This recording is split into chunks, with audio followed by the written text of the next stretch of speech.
नमस्कार दोस्तों, आज की इस वीडियो में हम एनआईटी दिल्ली के बारे में हर एक चीज़ डिस्कस करेंगे। बेसिकली अगर मुझे प्रेफ़रेंस देना रहता है एनआईटी को, तो मैं एनआईटी दिल्ली को थोड़ा टॉप पे प्रेफ़रेंस देता। उसका एक रीज़न है क्योंकि ये मेट्रो सिटी से कनेक्टेड है, तो बहुत ज़्यादा हेल्प मिलेगी भाई। और इसके बारे में तो सब चीज़ डिस्कस करने वाले हैं, कुछ हैक्स मैं आपको बताऊँगा और जो कि एनआईटीज़ में फ़ॉलो किए जाते हैं। ख़ासकर कॉलेज टाइम में आप ये सब चीज़ें ध्यान दोगे अगर, तो ज़्यादा आपके लिए बेनिफिशियल रहेगा। तो सारी चीज़ें मैं डिस्कस करूँगा। बाकी कट ऑफ तो मैं लेके ही आया हूँ कैटेगरी वाइज़, ब्रांच वाइज़। और सीएसई में मैं सभी कैटेगरी कट ऑफ लेके आया। भाई एक बच्चे का कमेंट आया था कि भैया आप ऐसी कैटेगरी का क्यों नहीं इंक्लूड करते हो हर बार। तो सीएसई में देखो, होम स्टेट, अदर स्टेट सभी कैटेगरी कट ऑफ लेके आया हूँ। बिल्कुल भी घबराने की ज़रूरत नहीं है। बस आपसे एक छोटी सी रिक्वेस्ट है, बेटा चैनल को सब्सक्राइब नहीं किया हो तो सब्सक्राइब कर लो, क्योंकि ऐसे ही मैं वीडियो लाते जा रहा हूँ। लगभग ऑलमोस्ट सभी एनआईटी ट्रिपल आईटीज़ का वीडियो आ गया है और भी ऐसे आते रहेगा। आप यहाँ पे जाके देख सकते हैं, पूरी प्लेलिस्ट बन गई है। प्लेलिस्ट को आप एक्सप्लोर कर सकते हैं, वहाँ पे सारा चीज़ कट ऑफ मिल जाएगा आपको, branch wise, category wise. Plus मैं आपकी हेल्प करता रहूँगा डेली और काउंसलिंग जब तक नहीं हो जाती है। और दूसरी चीज़, एक छोटी सी इन्फॉर्मेशन, संडे को मैं लाइव आ रहा हूँ, रेडी रहना। मैं इन्फॉर्मेशन डाल दूँगा कि कब मैं लाइव आ रहा हूँ। संडे को लाइव आ रहा हूँ क्योंकि कल मेरा एग्ज़ाम है। और दूसरी चीज़ ये कि बहुत बहुत धन्यवाद 1K सब्सक्राइबर कंप्लीट कराने के लिए। तो जैसा मैंने प्रॉमिस किया था कि फॉर्म का लिंक मैं भेजूँगा, लाइव आऊँगा तब उसी टाइम। और 1K हो गया तो लाइव तो आ ही रहा हूँ मैं आपका डाउट सॉल्व करने के लिए। बाकी सब्सक्राइब कर लो, नहीं किए हो अभी भी मौका है, सब्सक्राइब कर लो जब तक मैं लाइव नहीं आता हूँ। लाइव तो संडे का आऊँगा क्योंकि कल मेरा एग्ज़ाम है, फिर परसों मुझे प्रोजेक्ट पे काम करना है, उसके बाद मैं लाइव आ रहा हूँ। सो घबराने की जरूरत नहीं है। अब यहाँ देखते हैं एनआईटी दिल्ली के बारे में, कुछ हैक्स बताऊँगा और सरप्राइज़ भी है, बीच में बताऊँगा सरप्राइज़। 2010 में नया अभी बना है एनआईटी और 51 एकड़ का कैंपस है। तो देखो, पहले इसके पास कैंपस इसका खुद का नहीं था, कैंपस जल्दी ही बना है इसका खुद का, तो हालांकि अब बन गया है, तो कोई दिक्कत वाली बात नहीं है। इंजीनियरिंग में 45 NIRF रैंकिंग है इसकी। तो अब फ़ी स्ट्रक्चर की बात करें, देखो फ़ी थोड़ा लगेगा। एक तो बेसिक पे ये हो गया आपका 62,000, जो कि लगता है नॉर्मली सभी एनआईटीज़ में। यहाँ पे वन टाइम रिफंडेबल जो लग रहा है 20,000 लग रहा है, ये थोड़ा ज़्यादा लग रहा है। वन टाइम फ़ी 1,200 रुपये जो देनी है और एनुअल फ़ी जो देनी है 1,000 रुपये, मीन्स टोटल जा रहा है आपका 1,0200 रुपये।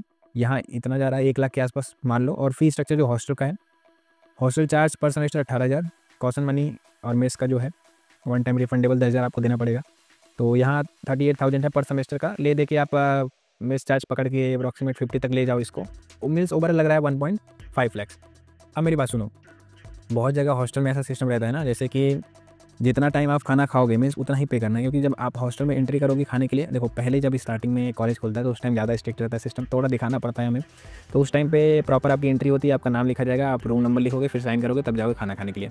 तो ये आपका रिकॉर्ड एक मेंटेन रहता है कि हाँ आपने इतना टाइम इतना दिन खाना खाया। अब बहुत सारे हॉस्टल में रहता है कि एक महीने में आप 7 दिन का, मैक्सिमम 7 दिन का लीव ले सकते हो। मीन्स आप अगर घर जा रहे हो तो आपको 7 डेज़ का रिफंड मिलेगा, ठीक है। ये आपके बैंक में डायरेक्ट क्रेडिट होता है। इतना अगर नहीं खाते हो तो 10 दिन गैप मारोगे तब भी आपको 7 दिन का ही मिलेगा, इतना रहता है महीने। बाकी एक महीने का और पैसा नहीं लगता है हॉस्टल का, जून का, जब आप घर पे रहते हो तो उस टाइम का हॉस्टल का पैसा आपको नहीं देना है। और जो वन टाइम रिफंडेबल रहता है वो आता है पैसा अकाउंट में, लेकिन बहुत लेट आता है। बाकी यहाँ पे फ़ी बैरियर देखने को मिल जाएगा क्योंकि एनआईटी है, तो SC ST और PWD वाले बच्चे तो टेंशन ना लें। बाकी OBC और EWS वाले, देखो जितने कम से कम का आपका एनुअल इनकम सर्टिफिकेट बन रहा है उतना का बनवा लेना। और ख़ास करके 1 अप्रैल के बाद का तो बनवा ही लेना, 1 अप्रैल 2025 के बाद का बनवा ही लेना।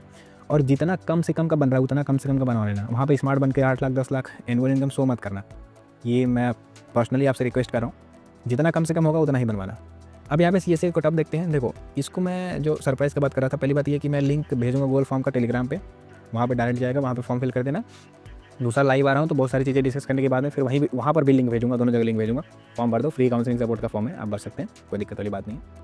और एक चीज़, जैसे मैं जब कॉलेज ले रहा था तो उस टाइम पे मैं सोच रहा था कि जो कॉलेज रहे वो मेरा थोड़ा मेन सिटी से कनेक्टेड रहे, ठीक है, ताकि मैं अगर कोई पार्ट टाइम वर्क करना चाहूँ तो जाके ईजिली कर सकता हूँ। मीन्स मुझे ज़्यादा ट्रैवल ना करना पड़े, क्योंकि आप जब नया नया कॉलेज में जाते हो तब आप उस टाइम बाइक नहीं खरीदते हो, जैसा कि अभी मेरे पास बाइक है।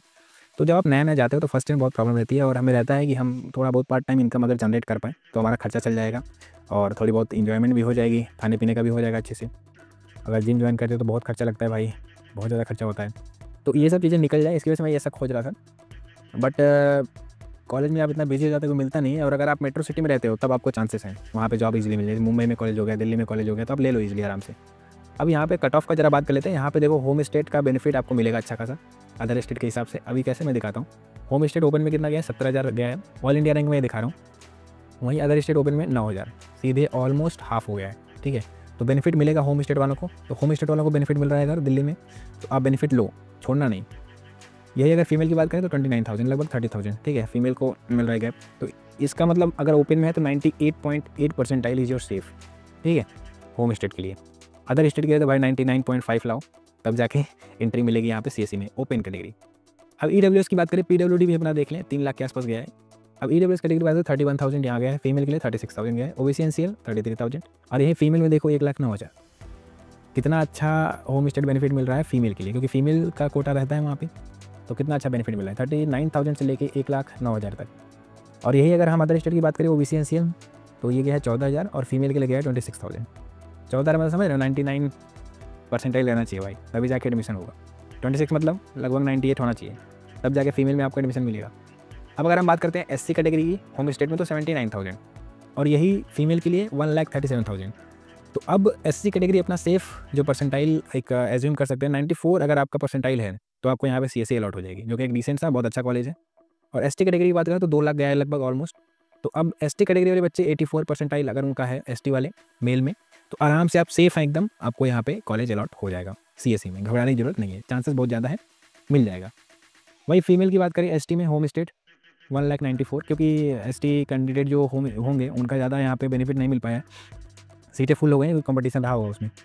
अब अगर हम बात करें अदर स्टेट की, ऐसे ही अदर स्टेट का भी डेटा देख लेते हैं, क्योंकि देखना जरूरी है। तो अदर स्टेट का भी मैं ST कैटेगरी डेटा लेके आया हूँ, नहीं तो कोई बच्चा फिर कंप्लेन करेगा। देखो यहाँ पे अगर हम बात करें, ये देखो ST कैटेगरी अदर स्टेट तो कितना गया 76,000 और वही फीमेल के लिए गया है 1,24,000। तो अदर स्टेट में आप हैं तो स्ट्रगल आपको करना पड़ेगा। ST में मैं बता रहा हूँ 94, ठीक है 80 नहीं 94 परसेंटाइल, और फीमेल अगर आप हैं तो ऑलमोस्ट आप मान के चलिए 89 परसेंटाइल, इतना मिनिमम आपका होना चाहिए। ये for the female ST category और ये फॉर दी मेल, तब जाके आपको एडमिशन यहाँ पे मिलेगा, अन्यथा आपको यहाँ पे सीट नहीं मिलेगी। और दूसरे कॉलेज हैं, NITs हैं, IIITs हैं, मिल जाएगा वहाँ एडमिशन आराम से, लेकिन यहाँ नहीं मिलेगा। अब बात करते हैं EC, एक डिसेंट ब्रांच, ये भी अच्छी ब्रांच है। उसके बाद आर्टिफिशियल इंटेलिजेंस एक और चलता है, ये देख लो artificial intelligence AI and data structure. इसमें अगर आपको एडमिशन लेना है तो यहाँ भी कट ऑफ वही साथ में आसमान पे ही रहेगा। होम स्टेट में देखो 2 लाख तक गया है। ये सब आपको PDF कहाँ मिलेगी, टेलीग्राम ज्वाइन करना, वहाँ पे फ्री ऑफ कॉस्ट ये PDF मिल जाएगी, निकाल के जूम कर करके एकदम डिटेल्स देख लेना, एक्सेस कर लेना, इसको कोई पैसा नहीं लगेगा वहाँ पे।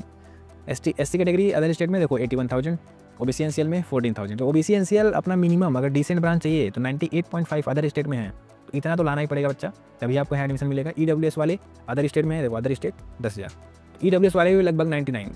इतना अगर आपका है, इस रेंज में आप लाई कर रहे हैं, तब जाके यहाँ पे आपको अदर स्टेट से हैं तो आर्टिफिशियल इंटेलिजेंस AI या फिर CSE ब्रांच आपको मिल सकती है। बाकी लोग अपना देख लेना, ऑलमोस्ट मैंने बता ही दिया सबका। यहाँ पे अगर हम बात करें EC की, तो यहाँ पे थोड़ा सा आपको मिलेगा, जैसे यहाँ पे OBC NCL में आप देखेंगे तो 19,000 गए हैं और SC में 88,000, EWS में बात करें 15,000 गए हैं। ज़्यादा वेरिएशन नहीं है, क्योंकि ये भी कोर ब्रांच नहीं है, प्योर कोर नहीं है ये भी। इसमें अगर आप EC में हैं तो आप टेक और नॉन टेक दोनों में जा सकते हैं, आपको जो इच्छा करेगी जा सकते हैं। तो इसका कट ऑफ आप लोग देख लीजिएगा, बहुत ज़्यादा वेरिएशन नहीं रहेगा, तीनों का लगभग सेम ही रहेगा। अब एक और ब्रांच यहाँ पे चलती है VLSI डिज़ाइन एंड टेक्नोलॉजी, ये भी अच्छी ब्रांच है, ये भी टेक से ही रिलेटेड ब्रांच है। तो इसमें भी अगर आप देखेंगे SC, ये देखो EWS 1,15,000 यहाँ पे गया है और ओपन कैटेगरी 30,000। अच्छी ब्रांच है, ये भी एक डिसेंट ब्रांच है। आप यहाँ पे ये भी अच्छा स्पेशलाइजेशन ही है, ये भी ब्रांच का स्पेशलाइजेशन है ये। होम स्टेट में OBC NCL 54,000 और यही अदर स्टेट में अगर हम बात करें, OBC का नहीं डेटा है कोई बात नहीं। SC कैटेगरी में बात करें तो 1,06,000 है। अब OBC का डेटा क्यों नहीं होगा अदर स्टेट में, क्योंकि CSAP में ना सीटें बची नहीं होंगी, इसलिए डेटा नहीं है। मैंने जोसा का ये डेटा नहीं ले रखा है, मैंने ले रखा है डेटा CSAP काउंसलिंग का, क्योंकि CSAP काउंसलिंग फाइनल आपकी जो होती है मेरिट लिस्ट डिसाइड करती है यही, कितने सीटें बची हैं और कितने बच्चे अप्लाई कर रहे हैं, ले रहे हैं। क्योंकि देखो जोसा में जो सीटें फिल कर देता है बच्चा, फिर भी वो CSAP में अप्लाई करता है एक अच्छे ब्रांच के लिए, डिसेंट ब्रांच के लिए। तो यहाँ अगर एक्सेप्ट किए कॉलेज तो जोसा वाली सीट चली जाएगी, ऐसा सिस्टम रहता है, ठीक है। तो ध्यान देना ही चाहिए। इलेक्ट्रिकल इंजीनियरिंग की बात करें तो यहाँ पे अब ये कोर यहाँ से स्टार्ट होता है, और कोर में मोस्ट लविंग जो ब्रांच होती है इलेक्ट्रिकल है। इलेक्ट्रिकल के अलावा सिविल भी है यहाँ पे, और एक मैकेनिकल है, एक और है एरोस्पेस इंजीनियरिंग। तो एरोस्पेस इंजीनियरिंग सभी NITs में नहीं है, बट यहाँ पे है। तो अगर आप इसका कट ऑफ देखना चाहें तो आराम से देख सकते हैं। जैसे ओपन में अदर स्टेट 12,000, इसका भी कट ऑफ वही है, साथ में आसमान पे ही है। OBC NCL की बात करें 28,000, ST 1,16,000। तो कट ऑफ तो यहाँ भी ज़्यादा है भाई। अगर आप इस रेंज में लाई कर रहे हैं तो आपको मिल सकती है। अगर आप एरोस्पेस इंजीनियरिंग करना चाहते हैं तो ले सकते हैं। देखो मेरी एक सजेशन अगर आप लेना तो ये कि हमेशा ना प्रेफरेंस किसको देना, ब्रांच को देना। हमेशा ब्रांच को प्रेफरेंस देने से फ़ायदा ये रहेगा, क्योंकि यार आप तो दूसरे ब्रांच में गलती से चले गए, मान लो माइनिंग वाइनिंग ले लिए, उसमें कोई इंटरेस्ट ही नहीं है। माइनिंग का कोयले खदान में या फिर ऐसी जगह ही जॉब लगेगी ना, मीन्स आपको फील्ड वर्क तो करना पड़ेगा ना। मोटा मोटी ऑफिस वाला वर्क भी रहता है, लेकिन फील्ड वर्क ज़्यादा ईजी पड़ता है, तो वो तो करना पड़ेगा आपको। और उसी से रिलेटेड सब्जेक्ट पढ़ने पड़ेंगे, जो भी आप लगभग 60-70 सब्जेक्ट जो भी पढ़ते हैं वो आप वही कोर ब्रांच का सब्जेक्ट पढ़ोगे ना। अब सिविल में अगर आप गए तो सिविल का ही सब्जेक्ट पढ़ेंगे, ना कि मैकेनिकल का पढ़ेंगे। 1-2 सब्जेक्ट भले कॉमन हो सकता है, लेकिन पूरा नहीं होगा ना, उनका अलग फील्ड है, इनका अलग फील्ड है, सीएसई का अलग सब्जेक्ट चलेगा, आईटी का अलग सब्जेक्ट चलेगा। तो इस वजह से मैं बोल रहा हूँ हमेशा ब्रांच को प्रेफरेंस देना, क्योंकि हालत बिगड़ जाती है। सीएसई आप किसी भी एक टियर 2 कॉलेज से कर लेते हैं, एक बात बता रहा हूँ बस ऐसे, तो ऑफ कैंपस आप ट्राई कर सकते हैं, आराम से आपका जॉब लग जाएगा। अगर आप मेहनती बच्चे हैं, प्रोजेक्ट बना रहे हैं, अच्छा काम कर रहे हैं, तो आपका जॉब लग जाएगा, कोई वहाँ पे दिक्कत नहीं होती है। लेकिन वही अगर कोर में रहेंगे तो बहुत प्रॉब्लम होती है। तो थोड़ा प्रॉब्लम मतलब बहुत क्या, जैसे एक होता है जब सब्जेक्ट ही पूरा चेंज रहेगा तो आपको दुगनी मेहनत करनी पड़ेगी, इधर भी पास होने के लिए पढ़ना पड़ेगा और उधर भी मेहनत करनी पड़ेगी, ये मैं बोलने की कोशिश कर रहा हूँ बस। बाकी अगर मेहनती बच्चे हो तो कुछ भी कर सकते हो, और नहीं मेहनत करोगे तो फिर कुछ नहीं होगा।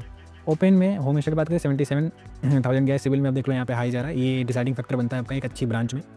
यही अगर ईडब्ल्यूएस की बात करें तो 1,20,000 गया है, और यही अगर अदर स्टेट की बात करें फीमेल 70,000, फीमेल का जब 70,000 है तो मेरे कितना जाएगा वो आप देख लो। जैसे यहाँ 40,000 गए हैं अप्रॉक्सीमेट, तो ईडब्ल्यूएस में भी लगभग 40 to 45 के, ठीक है, अदर स्टेट के लिए कट ऑफ फिर भी हाई है। लेकिन अब यहाँ पे थोड़ा कम हुआ, जैसे 96 to 97 है ओबीसी और ईडब्ल्यूएस में, तो आपको यहाँ पे कोर ब्रांच में एडमिशन मिल जाएगा।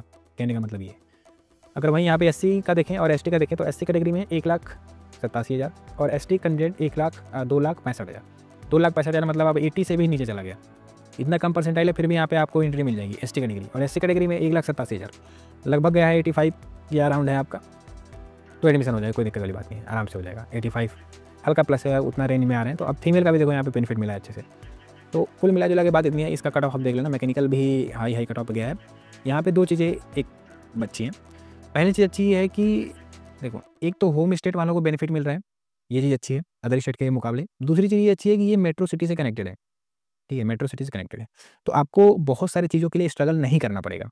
ये बात ध्यान रखना, पर्सनल एक्सपीरियंस की बेस पे बोल रहा हूँ, बहुत सारी चीज़ों के लिए आपको नहीं स्ट्रगल करना पड़ेगा। तो आप इस कॉलेज को प्रेफरेंस दे सकते हैं। इसके आसपास के कॉलेज से जो टक्कर लेता है ये, उसके हिसाब से आप इसको थोड़ा ऊपर प्रेफरेंस देना। बाकी सब्सक्राइब करते रहो चैनल को, ऐसे ही वीडियो मैं लाते रहूँगा। और लाइव तो मैं आ ही रहा हूँ डिस्कस करने, डाउट आप लोगों का जो भी डाउट है मैं डिस्कस करूँगा ही। सब्सक्राइब किए रहोगे तो आपको एक सरप्राइज़ बेनिफिट मिलेगा आगे, जो कि मिलेगा, ज़रूर से मिलेगा, घबराना नहीं।